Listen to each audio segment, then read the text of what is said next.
সুনীল ভাইয়ের সাথে আমি খেলেছি, আমি 3 বছর খেলেছি মোহনবাগানে। আর আমার মনে হয়েছে আমার না পুরো নেশন জানে he is very rigid about football. আর খুব ডিসিপ্লিন লাইফ মেনটেন করে। আর অবশ্যই আহ, সুনীল ভাই একটা এরা যে সময়টা শেষ হচ্ছে, কেননা প্রত্যেকটা জেনারেশন একদম জুনিয়র লেভেল থেকে সিনিয়র পর্যন্ত সবাই যখন ইন্ডিয়ার ম্যাচ দেখে সবার আগে জানেন যে আমি সুনীলের ম্যাচ দেখছি। তো সেইভাবে সবাই ইন্ডিয়ার সিনিয়র ফুটবলের ম্যাচ দেখতো, ইন্ডিয়া ফুটবলে।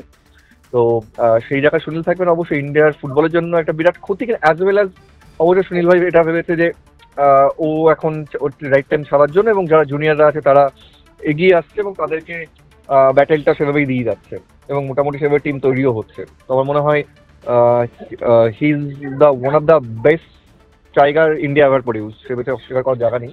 তো এটাই আর কি। আর আমার কিন্তু এটা মনে আছে যে যখন মোহনবাগানে ছিল সুনীল ভাই ছিল, ওটা ছিল ব্যারেটো ছিল, তখন সুনীল ভাইয়ের একটু ফর্ম খারাপ যাচ্ছিল। আমার তো আমার প্র্যাকটিসের পর, তখন আমি জুনিয়র ছিলাম, প্র্যাকটিসের পর এভরিডে সুনীল ভাই আমাকে থাকতে বলতো, তো আমি থেকে যেতাম। বিকজ প্র্যাকটিসের পর ও এক্সট্রা প্র্যাকটিস করতো আমাকে নিয়ে, এবং সেটা লং টাইম পর্যন্ত, অনেকটা সময় পর্যন্ত চলতো। তো আমি দেখেছিলাম ওর ডেডিকেশন লেভেলটা তখনই, যখন ও যেহেতু গোলের মধ্যে নেই, ফর্মে ফিট ছিল না, তো যার জন্য এক্সট্রা প্র্যাকটিস করার জন্য কতটা সময় স্পেন্ড করতো, এবং সেটা আমাকে একটা জুনিয়র গোলকিপার আমাকে রেখে দিত।